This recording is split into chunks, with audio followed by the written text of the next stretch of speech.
Hi, my name is Franklin Dickinson. Hi, my name is Cynthia Dickinson, and on this video, we are going to be talking about how we got prepared for going to Bahamas. Franklin, let's start talking about the mechanic part of the boat. What you Okay. did. Well, we bought the boat in the end of March in 2021 and started replacing things, whether it's iffy or not. We replaced the lifelines or standing rigging, running rigging, sails. We added a spinnaker, added the equipment for the spinnaker, put a new Dodger enclosure, Bimini, which by the way was a godsend over there. Replaced the fridge, the air conditioning, rebuilt the toilet, anything that was marginal or we wanted everything to work. We replaced just about all new dock lines, fenders, rebuilt the windlass, which by the way we had to rebuild again and ultimately replace it. Mm-hmm. Anything that we put all new equipment, updated software for the equipment, put a new radar that would show the storms, where they're going, how fast they're going. Took out all the lights and put in LED lights and pulled out the AGM batteries and put 900 amps of lithium batteries and then solar, a lot of solar, then new chargers, and then we put in a new inverter charger so they'd all talk and work better. Everything was kind of getting long in the tooth, and whether it was breaking or going, we just went ahead and replaced it. But we decided to upgrade the dinghy to a Hepalon dinghy so when the sun wouldn't damage it. And we thought, well, this is our car. We should put a bigger motor on it Mm-hmm. because someplace we want to go, we want to get there Yes. soon. So I guess I went up and down the coast of the United States maybe 14 times, 16 times looking for things that needed to be fixed. And so we were done. We energized the water maker that promptly blew apart. So we ripped that out and went with a water maker that works off the batteries, and it worked just great. It was quiet, and thank God because we watched people in a lot of the anchorages with jerry cans going back and forth, back and forth, back and forth, filling up jerry cans, and we didn't have to do that. Yes, the water maker makes a big difference. And another good thing about it's bringing with you some basic mechanic boat parts. Yeah, we did a lot. Yes, because we never know when something can be broken.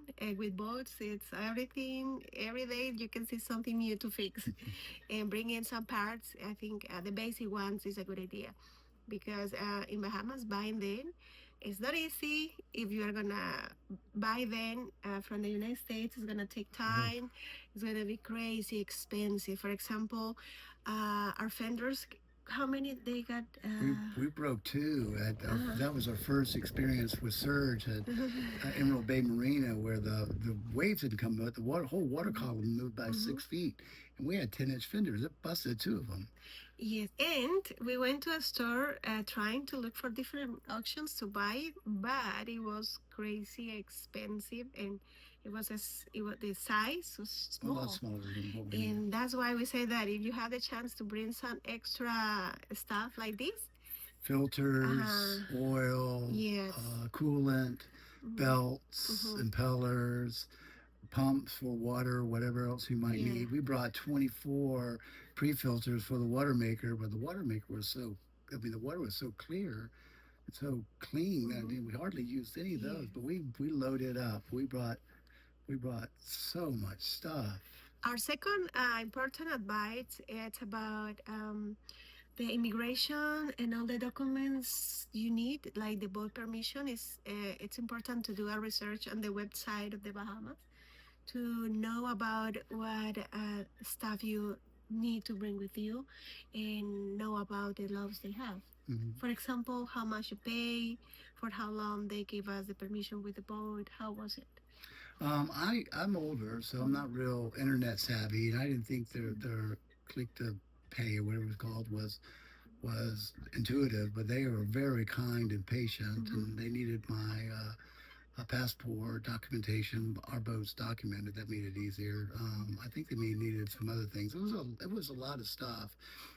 But they were very patient. We owned a gun range, so we have a gun, and they needed to know what it was, serial number, amounts of rounds you carry on the boat, and but they were it was we did it. Yeah, it's important to do a research on the Bahamas website and make sure that you have all the documents and permissions they need. Yeah.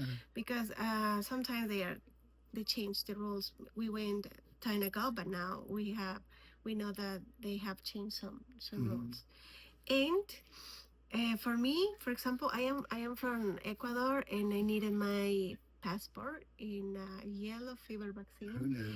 And I had to take I took for different planes. I went from Quito to Panama, then Panama to Nassau, and then Nassau Mars Harbor. It was 4 different. It was long. And it was more than 18 hours, and I had to do all of this because I don't have a visa for the United States visa, and I had to do all these different flights. If I had in that time I had the a visa, a tourist visa for the United States, I think I could have come to the States and then go to Mars Harbor, but it is Well, you need visas, it turns out, just to go through the airport. So, it was, but we did it. Yes, and, and another important topic is the basic medicines. Bringing medicines that, of course, they are allowed to bring, but is, for example, for headache, for seasick, allergics. We have more stuff. Oh yeah, right? we have bandages, compression bandages, liquid stitches, narcotics. We just loaded up. We're both healthy as a horse, so we didn't use any of it.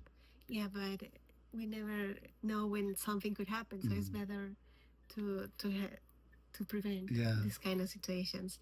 And about food, and in Bahamas, most of the groceries they bring the groceries from another country. They import the groceries. And in Mars Harbor, we went to a big, nice supermarket. They have different kind of options. But when we went to the other islands, Exuma, and what's the other one we went? Eleuthera. Yeah, the stores we visited, they were small stores. Like convenience stores, little country convenience stores. And they didn't have many options about buying fresh vegetables. That's why Franklin. Or meat. Oh, we loaded up. We have a big freezer and a big fridge, and I think we brought about 60 pounds of meat, about 40 pounds of frozen vegetables. The boat holds so much, and we loaded up with canned stuff, noodles, rice, coffee, everything that's we want to be self-sufficient. We did buy a lot of stuff there. It was probably 2.5 times what it cost at Publix. Yeah, but I feel bad for those people. Bringing stuff that you can store for a long time it's a great idea.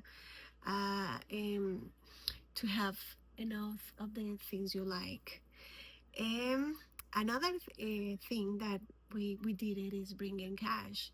Bahamas, they have their own how you say own? They have their own dollars. It's based on our dollar, but it's their currency. But we can use the US dollars in Bahamas, and they are gonna take it, and then sometimes they give you when they give you the change, they give you Bahamian money. They like US dollars.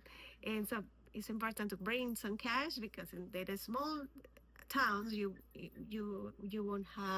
won't find easy places to pay with your credit card or ATMs. I don't remember seeing the ATM. No, I don't remember. And health insurance.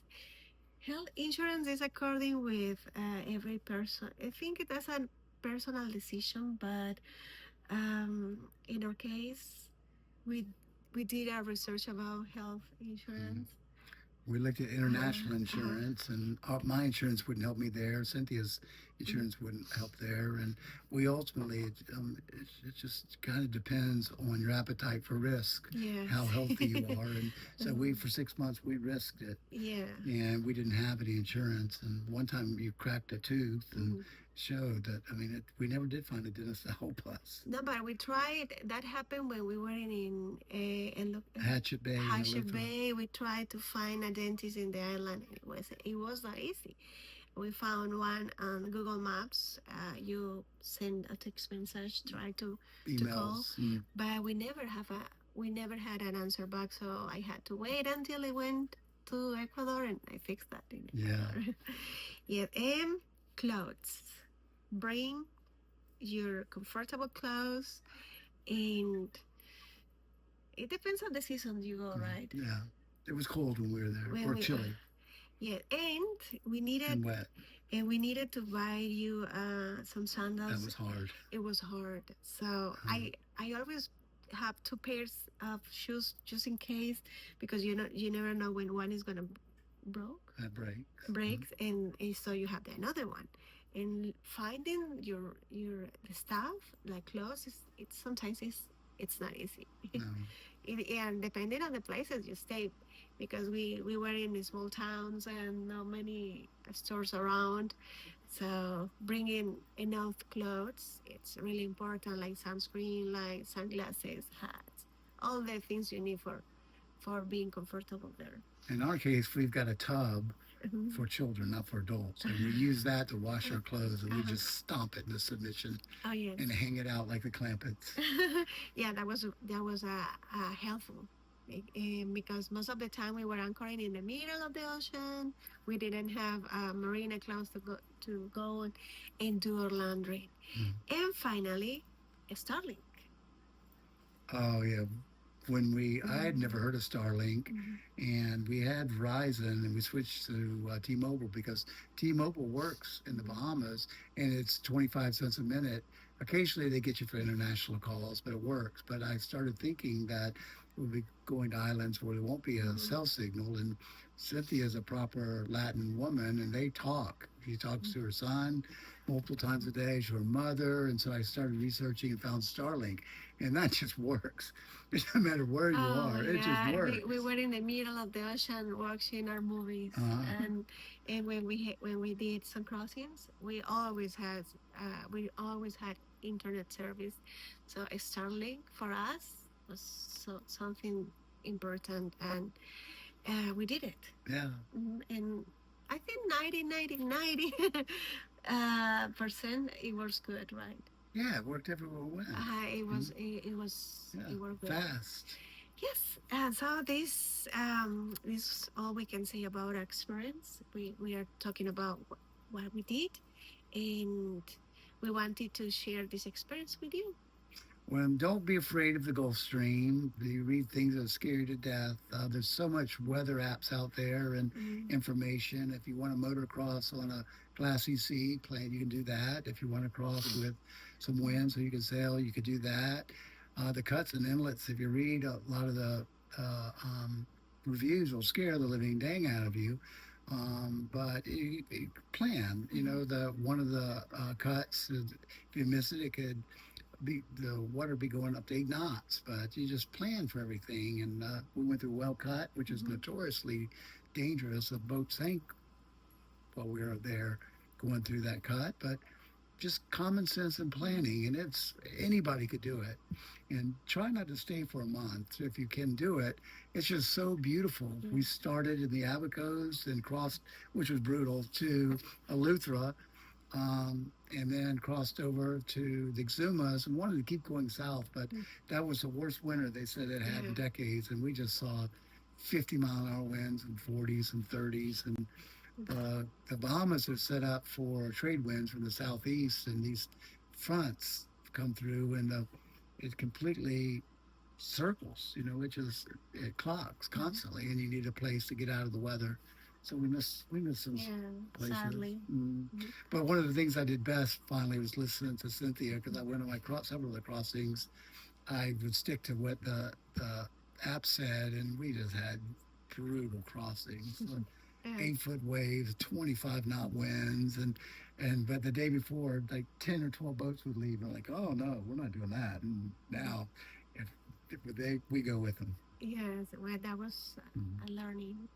But it's definitely a place to go. It's Oh, yes. spectacular. And if you have a sailboat or a powerboat, you know, the people are amazing, the scenery is amazing, the water is amazing. It's definitely something that we should do. Mhm. Yeah.